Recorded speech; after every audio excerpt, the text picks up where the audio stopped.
저희는 부른 부르심에 합당하게 행하여 살도록 그 그리스도인이라 하였습니다. 그래서 우리 그리스도인들은 예수님이라는 옷이 입혀진다고 하였죠. 이건 입혀지는 겁니다. 벗을 수가 없습니다. 이 입혀진 옷대로 살도록 부름받은 거죠. 그래서 우리는 이렇게 유니폼을 입혀진 채로 그 입은 사람답게 살아갈 때에는 세 가지 전제 조건이 있어야 한다 하였습니다. 전제 조건은 동시에 길잡이 노릇을 해야 하고 곱비 노릇을 해야 한다고 하였죠. 그래서 나의 행실과 나의 말, 나의 살아가는 삶의 모습이 이 곱비에 물려서 그것이 끄는 대로 가도록 해야 한다고 하였습니다. 그래서 지난 시간에 모든 겸손과 온유로 하고 오래 참음으로 사랑 가운데서 서로 용납하는 것이었죠.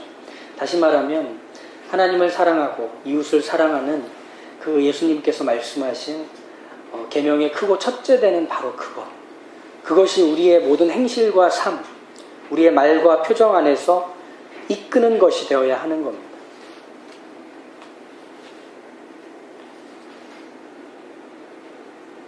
그래서 아무리 예의를 갖추고 존중하는 매너가 남다른 사람이라 할지라도 거기에 담겨져야 하는 것이 사랑이 아니라면 사람들은 금방 압니다.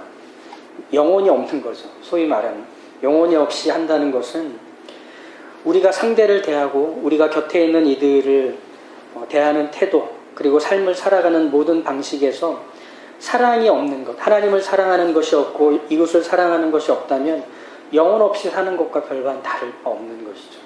그리스도인은 특별히 그 자리에 부름을 받아 사는 겁니다. 그래서 우리는 하나님을 사랑하는 것으로 우리의 말과 행실을 다룰 수 있어야 합니다. 이웃을 사랑하는 것으로 우리의 행동과 삶의 방향을 잡아갈 수 있어야 합니다. 이것이 첫째와 두 번째였다면 오늘 세 번째 길잡이는 성령의 하나됨을 힘써 지켜가는 겁니다. 성령의 하나됨을 힘써 지켜가는 거죠. 성령님은 죄인 안에서 이런 놀라운 변화를 일으키시는 주체였습니다. 예수 그리스도가 나의 주인이며 구원자로 믿도록 하시는 것. 이게 성령님의 일하심입니다. 그래서 구원받은 첫 번째 특징은 뭐냐면 하나님을 아빠라고 부를 수 있는 확신이 생기는 게 첫 번째 특징입니다. 하나님을 아빠라고 부를 수 있어요. 관계가 바뀐 거죠. 하나님을 거부하고 두려워하는 자리에서 하나님을 아빠라 부를 수 있는 자리로 가는 겁니다. 동시에 예수님을 닮아가는 게 인생의 유일한 목적이라는 걸 깨닫게 되는 거예요. 이게 구원받은 사람의 첫 번째 나타나는 특징이죠. 그래서 성령이 우리 안에서 일하시는 것은 무엇으로 나타나느냐 하면 하나님을 아빠라 부를 수 있는 관계의 확신이 계속 이어지는 겁니다. 그리고 예수님을 닮아 살아가려고 하는 몸부림과 씨름이 포기하지 않고 계속 이어지는 겁니다. 이게 성령이 우리 안에서 일하시는 것으로 나타나죠. 지난주에 박지훈 전도사님이 그 성경 지리 답사를 다녀오시느라 다른 전도사님이 오셔서 설교를 해주셨는데 거기서 아이들에게 첫 질문이 이거였답니다. 구원받았다는 건 지금 죽어도 천국에 갈 수 있다는 확신으로 나타난다. 이걸 아이들에게 질문한 거죠. 너 지금 죽으면 천국에 갈 수 있다고 생각하니? 이렇게 물어보신, 죽음이 뭐지 하는 애들한테는 당혹스러운 질문이었지만 맞습니다. 구원받는다는 건, 구원받았다는 건 지금 죽어도 천국에 갈 수 있다는 확신으로 드러납니다. 근데 이게 참 신기해요. 한 번만 생각해 보면 아직 겪지 않은 죽음과 죽음 이후에 대한 확신을 내가 지금 가졌다고 무엇이 달라지기 때문일까 하는 생각이 드는 거죠. 죽음과 죽음 이후, 이건 죽기 전에는 모릅니다. 그렇지 않습니까? 근데 지금 이게 내 구원의 확신을 갖게 해준다는 것은 무슨 뜻이냐면 죽음을 아직 맛보지 않은 지금과 죽음 이후에 가게 되는 바로 그것이 동일한 하나의 끈으로 묶여 있어서입니다. 무엇이냐? 하나님을 아빠라 부를 수 있는 곳이 지금과 천국이 같습니다. 예수님을 닮아 살아가는 삶의 목적이 지금과 천국이 같아서 그렇습니다. 천국은 어떤 곳이냐? 하나님을 아빠라 부르는 사람들이 모이는 곳입니다. 천국은 어떤 곳이냐? 예수님을 닮고 싶어서 몸부림을 쳤던 사람들이 예수님을 만나는 곳입니다. 이게 천국입니다. 그러니 지금과 천국은 다르지가 않아요. 우리가 사는 그 어디나 하늘나라가 되는 것. 비록 다른 땅에 딛고 있지만 우리는 천국이 이 땅에 있는 것처럼 살아갈 수 있는 사람이라서 그런 거죠. 성령님께서 바로 그 일을 하시는 겁니다. 바로 지금 여기에서 하나님 아버지와 예수 그리스도가 나와 하나로 묶여지게 하는 거예요. 지금 여기서. 그래서 성령님께서는 성부와 성자와 내가 하나로 묶으시는 단단히 동여맨 끈과 같다. 이걸 뭐라고 바울이 표현하느냐면 평안에 매는 줄이라고 합니다. 평안에 매는 줄. 성령이 하나 되게 하신 것은 이 성령이 한 끈이 되셨다는 뜻이죠. 한 끈이. 근데 여기서 말하는 한 끈은 서로 다른 것들을 묶는 끈의 개념보다는 접합을 시키는 끈의 개념이 더 강합니다. 그러니까 짐을 쌀 때 이것저것 해가지고 이렇게 노끈으로 묶지 않습니까? 이런 개념이 아니라 마치 수술용 실과 같은 겁니다. 2017년에 한국에서 농업진흥청에서 이런 보도가 있었습니다. 한국에서 녹는 실을 개발했다. 녹는 실은 원래 있었죠. 근데 이거는 좀 다른 거였습니다. 뭐냐면 누에에서 추출해낸 실크실을 가공해서 항균력이 좋고 수술 부위에 이제 녹을 수 있는 이 처리를 화학적인 처리를 최대한 줄여서 몸에 저항이 없도록 개발한 거죠. 가격까지 저렴했습니다. 평안에 매는 줄이란 뭐냐면 이 녹는 실과 같은 거예요. 몸에 저항감도 없고 그리고 갈라졌던 데를 묶어서 그 수술했던 부위 그리고 갈라졌던 흔적이 착 접합이 되는 거죠. 그래서 수술한 부위까지 어디가 붙여놓은 건지 알 수 없도록 착 녹아 붙이는 거죠. 이게 성령님께서 성부와 성자와 내가 하나로 묶여지도록 하는 일하심입니다. 우리는 그렇게 묶여진 사람들입니다.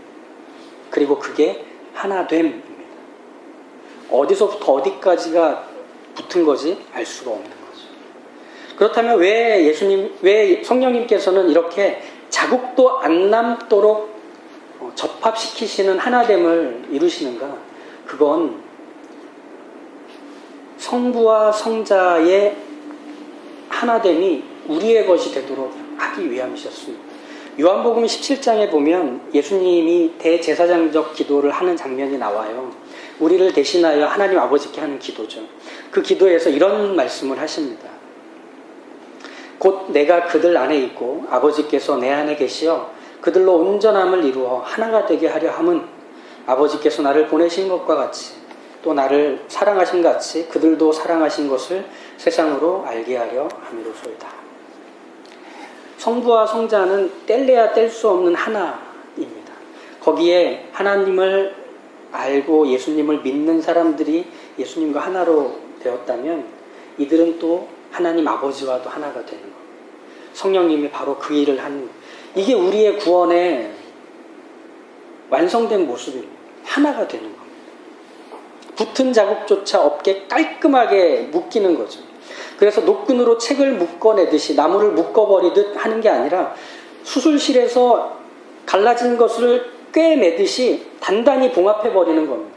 그리고 그것이 녹아버리면 어디에 수술했는지 알 수 없도록 깨끗하게 하나로 되어버리는 것 같은 거죠. 이게 우리의 실제 삶에서는 이런 방식으로 나타날 겁니다. 어디까지가 내 성질머리고 어디까지가 하나님의 자녀로 변화된 모습인지를 알 길 없이 되는 것. 이것이죠. 저 사람 원래 성품이 저런가 봐. 그런 말을 듣는 사람이 되는 겁니다. 근데 교회에서 간혹 그런 거 보신 적 있습니까? 험악해진 분위기에 이런 말이 막 툭 튀어나올 때가 있습니다. 야, 김집사, 너 내가 10년 전에만 만났어도, 내가 은혜 받기 전에 너 만났어도 너 곱게 집에 못 간다. 뭐 이런 것들 막 겁주잖아요. 자랑하듯. 근데 그건 자랑 아닙니다. 그걸로 굳이 겁줄 필요도 없습니다. 성질이 확 뻗쳐가지고 막 옛사람 소환하고 막 내가 어떤 인간이었는지를 막 그 불광동 LPG가스 막 이렇게 하면서 자기를 드러내면서 위협을 주고 있으면 하나됨을 스스로 뜯는 겁니다. 그 붙여졌던 자국을 계속 보이는 것밖에는 되지 않는 겁니다. 어디까지가 은혜를 받아서 변화된 지점이고 어디서부터가 내 성질대로 하는 지점인지를 누구나 볼 수 있으면 프랑켄슈타인이죠. 자기의 인품과 삶에서 그 자국을 계속 보여내는 것밖에는 자기가 어떻게 변화된 사람인지를 보여줄 수 없다면 프랑켄슈타인이죠. 괴물이죠. 우리에게 맡기신 역할을 따라 산다는 것은 힘써 하나됨을 지켜가는 겁니다. 그래서 내가 예수님을 닮을 수 있는 것, 나의 말과 품행에서 예수님의 향기가 발해지는 거고, 내가 살아가는 삶의 태도와 방향이 끊임없이 예수님의 가르침의 흔적이 담겨 있어야 하는 겁니다. 말을 해서가 아니라 살아내서 말이죠. 그래서 나 건드리면 알아서 해 하는 표정이 아니라 누구든지 찾아와서 안기고 이야기를 나누고 그리고 나에게서 무언가를 기대할 수 있는 사람이 되어 가는 것. 이게 바로 하나님과 하나로 접붙여진 사람의 모습이 되는 겁니다. 누가 예수님인지 누가 나인지 알 길 없을 정도로 그렇게 되어가는 것 말이죠. 이게 바로 하나됨을 힘써 지켜가는 거죠. 그런 면에서 보면 그리스도인은 그 얼굴에서 상대를 편안하게 해주는 모습이 담겨 있어야 합니다. 누구든지 찾아와서 얘기를 걸고 싶은 사람, 보고 싶은 사람이어야 합니다. 우리 성시준 집사님 딸 지원이 9월에 교회 첫 예배를 같이 드리고 나서 엄마한테 엄마 나 이 교회 다니고 싶어. 이유가 뭔데? 목사님 얼굴 때문에. 그래서 이제 저는 야 애들도 아는구나. 잘생긴 건 애들도 아는구나. 근데 나중에 들었습니다. 목사님 저 볼 한 번만 꼬집고 싶어. 그래서 늘 지원이가 곁에 있으면 긴장하면 거리를 두고 안 꼬집히게. 그리스도인의 얼굴에는 상대방이 기대할 것들이 담겨 있어야 합니다.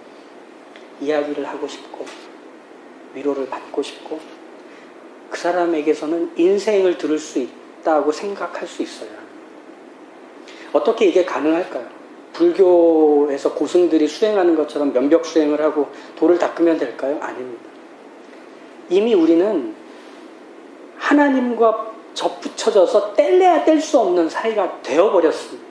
되어버린 사람이 되어가는 겁니다. 되어버린 사람이 되어져 가는 겁니다. 내가 애쓰고 노력하는 모든 부분들이 분명히 있지만 사실 우리는 그렇게 되어졌기 때문에 되고 있습니다. 왜? 성령님께서 하나로 묶으셨기 때문이죠.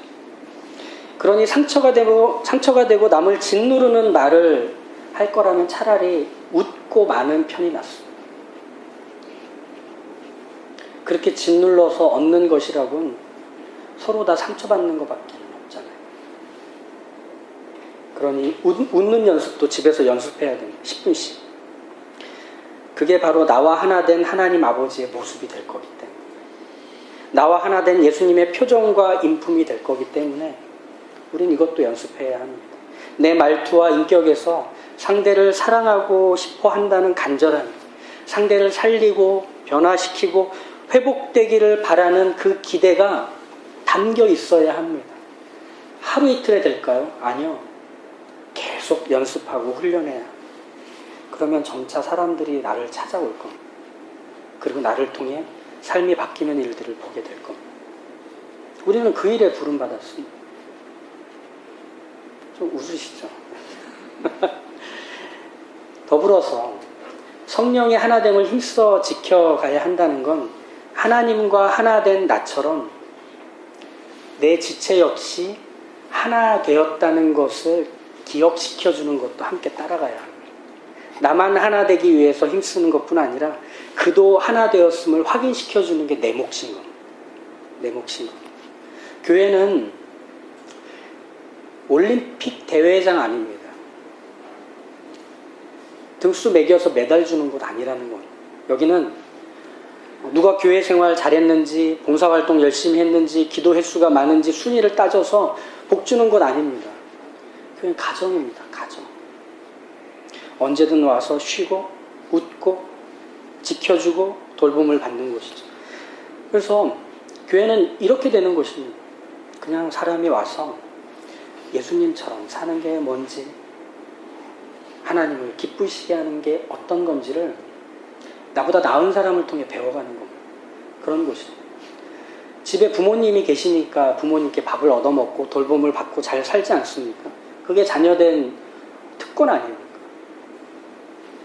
그리고 부모님이 살아가는 모습을 보며 아이들이 그 모습을 닮아 커가는 것 아닙니까? 교회는 그런 곳입니다. 그리고 그 일을 보통 누가 합니까? 장남, 장녀들이 합니다. 동생들은 그것을 배우고 흉내냅니다. 그럼 서로 닮아가는 거죠. 요리 잘하는 엄마, 딸은 요리 잘하는 엄마가 되더라고요. 다정다감한 아빠, 아들은 다정다감한 아빠로 사는 것에 더 익숙하더라고요. 그렇습니다. 우리는 한 교회로 부름을 받았습니다. 그러면 우리는 이 교회에서 배우는 겁니다. 어떻게 하면 예수님을 닮는 것인지, 어떻게 하면 하나님의 기쁘신 뜻을 따라 사는 것인지를 서로 배워가는 겁니다. 경쟁하는 것이 아니라. 그리고 배우고 흉내내서 열심히 그 살아갈 길을 살고 있으면 누군가도 나를 보며 그렇게 살아갈 도전을 받고 자신의 인생을 하나님께 붙여진 것처럼 살아내게 되는 겁니다. 교회는 그렇게 되는 겁니다. 목사님, 저희 교회 성도들은 세련되고 젠틀한데 사랑이 없어요. 누가 저한테 그렇게 일러 바친다면 그럼 이렇게 말할 수밖에 없습니다. 그걸 본 사람이 하십시오.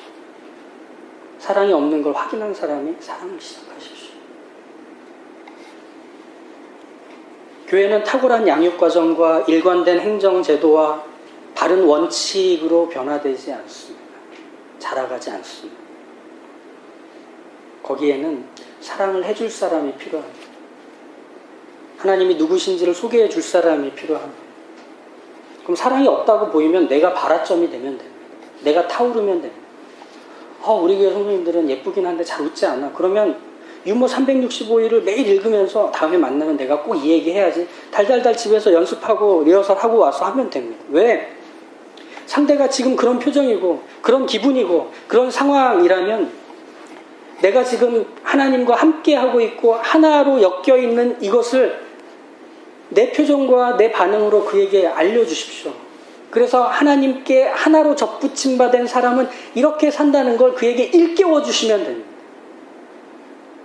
아이고, 이렇게 할 수 있게 해주면 된다는 겁니다. 이게 바로 4절과 6절. 몸이 하나요 성령도 한 분이시니 이와 같이 너희가 부르심의 한 소망 안에서 부르심을 받았느니라. 주도 한 분이시오. 믿음도 하나요. 세례도 하나요. 하나님도 한 분이시니 곧 만유의 아버지시라. 만유 위에 계시고 만유를 통일하시고 만유 가운데 계시도다. 나에게만 있는 게 아니라 너에게도 있어. 근데 내가 누리고 있는 것을 네가 지금 못 누리고 있나 봐. 그러면 우리 같이 누릴 수 있게 해보자. 이게 바로 교회됨. 교회의 하나됨을 이뤄가는 것이죠. 우린 다 그 부르심을 받아서 그 도움을 받아서 여기까지 온 사람입니다.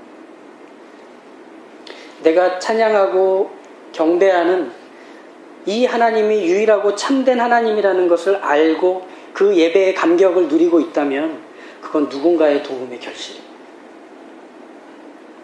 내 믿음이 옳고 건강하고 경건을 힘써 이뤄가는 거룩한 삶을 갈망하며 살아가고 있는 중이라면 그건 내 의지의 산물이 아니라 누군가의 수고와 헌신으로 인해서 내 삶에 드디어 맺혀지게 된 결실이라는 겁니다. 나는 내가 이만큼 혼자 자란 거 아니라는 얘기입니다. 그 사람, 그 이름 모를 사람, 내가 인정해주지 않았고 알아주지 않았는데도 포기하지 않고 힘써서 나를 도와주고 지켜줬던 그 사람, 그 한 사람, 그 이름 모를 그 사람이 나로 하나님을 예배하게 만들었습니다. 여기까지 살게 만들었습니다. 이제 그 몫은 우리 겁니다. 우리가 그 자리에서 누리고 맛보고 있다면 이제 그것을 누리고 맛보길 원하는 사람에게 우리도 그 이름 없는 한 사람이 되어져야 하는 거예요. 안타까워해야 하고 그 기쁨에 동참하지 못하는 것에 대해서 내가 무엇을 도와줘야 할지를 이제 나의 손때가 그의 삶에 묻어지게 해야 하는 겁니다. 눈물이 그의 인생과 신앙에 담겨지게 해야 합니다. 피 맺힌 간구, 안타까움이 그의 인생이 하나님께로 돌아서는 것에 큰 방향틀이 되어줘야 한다는 거예요. 그게 우리의 하나됨이 너의 하나됨이 되도록 하는 일인 거죠. 이게 바로 성령의 하나됨을 힘써 지켜가는 거예요. 나와 다른 생각을 가진 사람들이 있습니다. 그리고 그 생각을 포기할 기대가 전혀 없는 상대를 만날 때가 있습니다. 살아가는 방식도 다르고 세상 보는 관점도 다르고 신앙생활의 색깔도 다릅니다. 근데 다르다고 해서 틀린 건 아닙니다. 오히려 그 다르다는 것이 하나됨을 더 풍성하게 해줄 뿐입니다. 하나됨이라는 건 우리가 다르기 때문에 더 도드라지는 겁니다. 다양한 빛을 비추기 때문이죠. 이게 바로 7절과 8절의 내용. 우리 각 사람에게 그리스도의 선물의 분량대로 은혜를 주셨나니 그러므로 이르기를 그가 위로 올라가실 때에 사로잡힌 자를 사로잡고 사람들에게 선물을 주셨다 하셨도다. 우리의 하나됨이 은혜로 된 것이면 이제 이 은혜로 된 것의 가장 시작을 다시금 돌아보자는 겁니다. 우리가 하나 된 것은 하나님의 은혜, 정확히 얘기하면 예수 그리스도의 죽으심과 부활로 인해서 주어진 선물이다. 그러면 각자가 받은 이 선물들로 인해서 우리는 하나 되었다는 것을 기억하고 확인할 수 있다. 어떻게? 받은 것들이 다른 걸 통해서 말이죠. 받은 것들이 다른 것. 주신 분이 한 분이시라 가능한 것. 그래서 바울이 이렇게 시편 68편 18절을 근거로 해서 이 얘기를 꺼내오는 거예요. 예수님께서 선물의 분량대로 은혜를 주셨다라고 하는 이 표현은 시편 68편 18절에 이렇게 나옵니다. 주께서 높은 곳으로 오르시며 사로잡은 자들을 취하시고 선물들을 사람들에게 받으시며 반역자들로부터 받으시니 여호와 하나님이 그들과 함께 계시기 때문이로라. 이 시편 68편의 주제는 하나님의 완전한 승리에 대한 주제입니다. 근데 여기서 이 내용들 중 바울이 이 8편을 인용하면서 이렇게 나와요. 사람들에게 선물을 받으시며 반역자들로부터 받으시며 이렇게 나오죠. 근데 8절을 한번 보시죠. 8절엔 동사가 받으시며라는 표현이 아니라 주시며로 바뀝니다. 사람들에게 선물을 주셨다라는 표현으로 바뀝니다.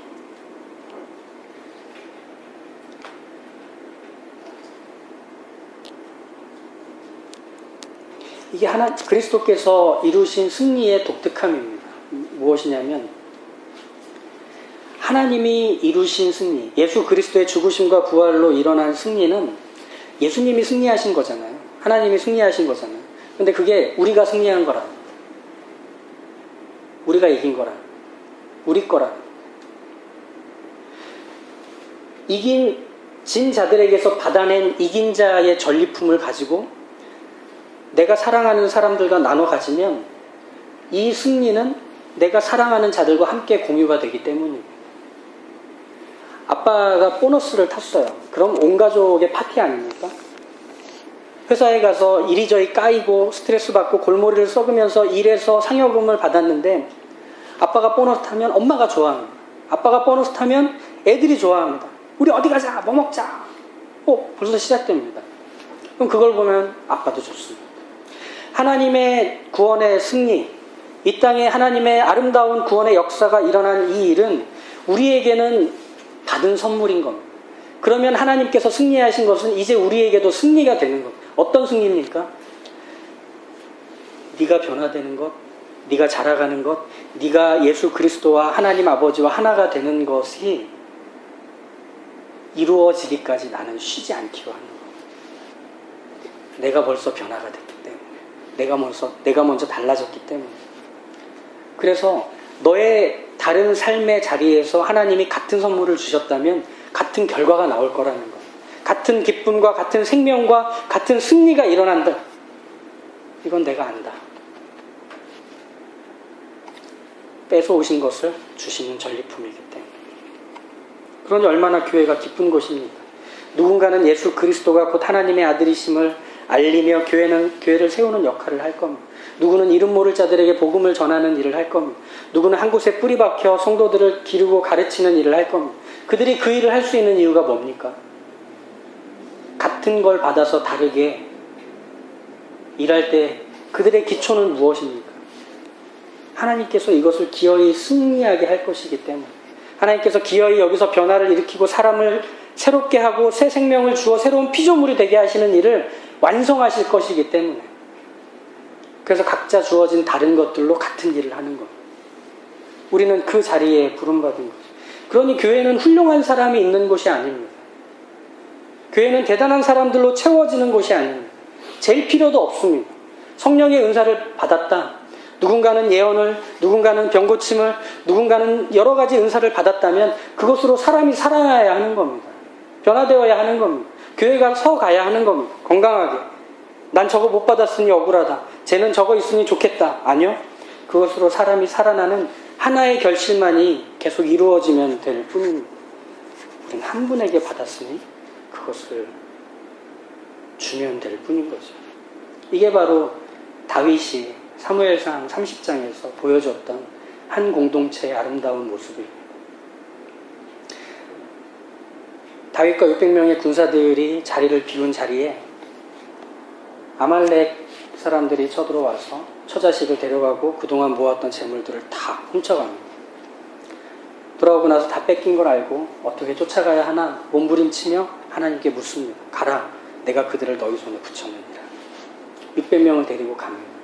그런데 그 중에 300명이 너무 지치고 고단해서 더 이상 못 가겠다고 하죠.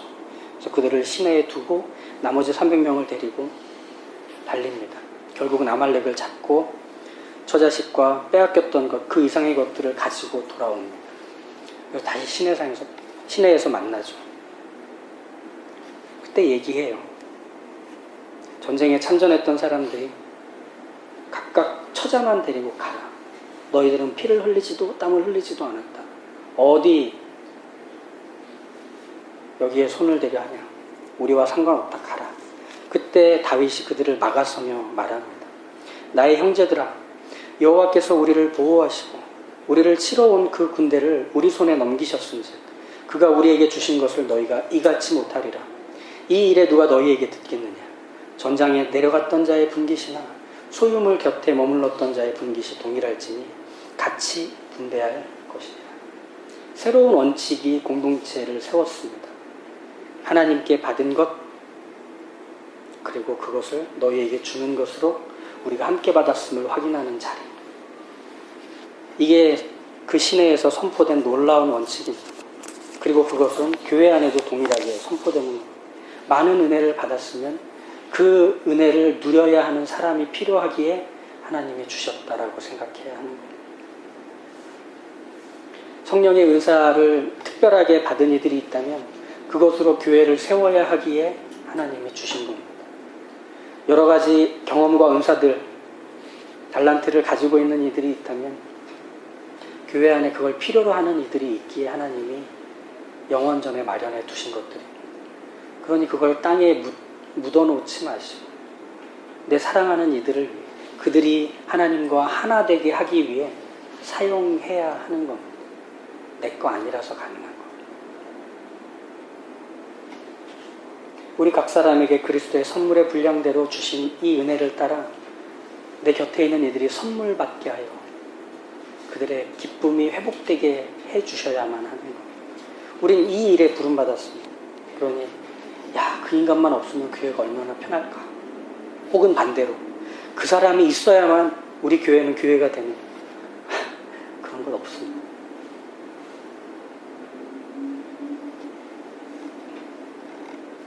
교회됨은 그렇게 성령께서 하나로 접붙이셔서 그렇게 세워져 가고 있는 중에 우리가 있습니다. 약간 헐거워진 이들을 더 붙여주십시오. 더 꽁꽁 싸매어 붙어있는 우리가 그 일을 해야 합니다. 이 사랑과 이 섬김과 이 따뜻함에 우리가 부름받았음을 아시고 그 일에 헌신하시기를 주님의 이름으로 축복합니다.